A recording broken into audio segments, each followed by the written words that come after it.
जीवन की सच्चाई को समझाने के लिए हमेशा से समाज में कोई न कोई ऐसा आता है जो हमारे जीवन की दशा और दिशा बदल देता है। ऐसी ही एक शख्सियत जिनके दोहे पढ़ते सुनते हम बड़े हुए और दोहा आज भी हमारी जुबां पर है। बुरा जो देखन मैं चला, बुरा न मिलिया कोई, जो दिल खोजा आपना, मुझसे बुरा न कोई। जब इंसान दूसरों में बुराई खोजता है तो कुछ नहीं मिलता, लेकिन जब वो खुद को देखता है तो पाता है कि सबसे बड़ी कमी उसी में है। ये दोहा है कबीरदास जी का, जिनकी 11 जून को जयंती है। इस दिन संत कबीरदास की स्मृति में सत्संग, भजन, कीर्तन और उनके उपदेशों का पाठ किया जाता है। संत कबीर जयंती हर साल ज्येष्ठ मास की पूर्णिमा तिथि को मनाई जाती है। ये तिथि हिंदू पंचांग के अनुसार होती है, जो आमतौर पर मई या जून महीने में पड़ती है। संत कबीर जयंती न केवल धार्मिक दृष्टि से महत्वपूर्ण है, बल्कि सामाजिक सुधार और समरसता का संदेश देने वाली भी है।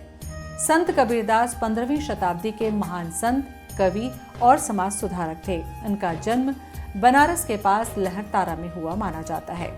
एक कथा के अनुसार उन्हें एक मुस्लिम दंपत्ति नीरू और नीमा ने गंगा तट पर पाया और अपने पुत्र की भांति उसका पालन पोषण किया।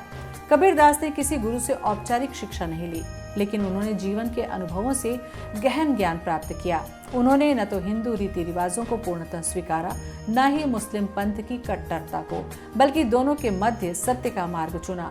संत कबीर ने जीवन भर भक्ति, मानवता और समानता का संदेश दिया। वे रामानंद जी को अपना गुरु मानते थे।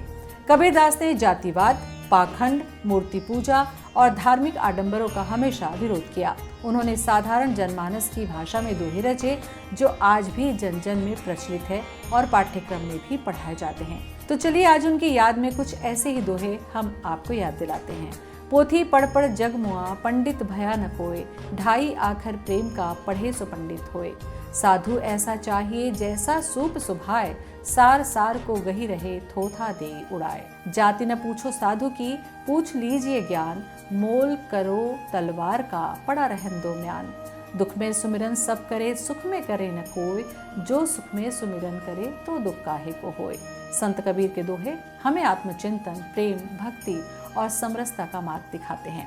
उनका साहित्य आज भी समाज को जागरूक करने वाला प्रकाशपुंज है। ऐसी खबरों के लिए देखते सुनते रहें लल्लूराम.com।